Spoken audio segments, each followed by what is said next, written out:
Sa puntong ito, alamin muna natin ang sitwasyon dyan sa may North Luzon Expressway. May report ang ating kasamang si Isaiah Mirafuentes live. Rise and shine, Isaiah.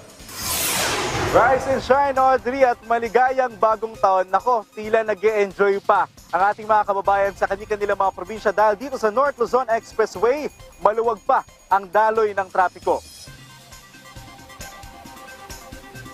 Back to reality. Marami sa ating mga kababayan ang balik trabaho at magbabalik eskwela na matapos ang mahaba at masayang bakasyon.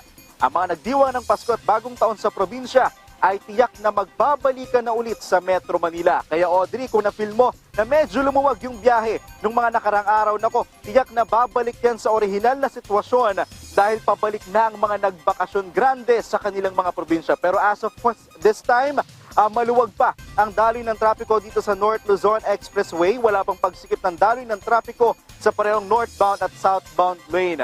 Hindi pa gaanong marami ang mga sasakyan rin sa mga toll gate ng North Luzon Expressway o NLEX. Ayon sa pamunuan, posible daw na sinusulit pa ng mga nagbabakasyon ang mga natitirang araw bago mag-weekend.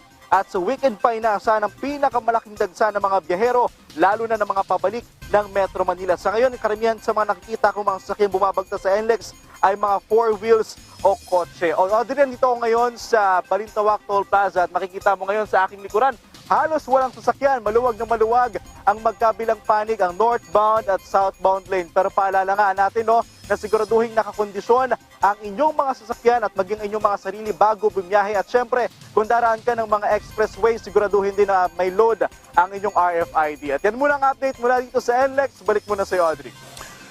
Maraming salamat, Isaiah Mirafuentes.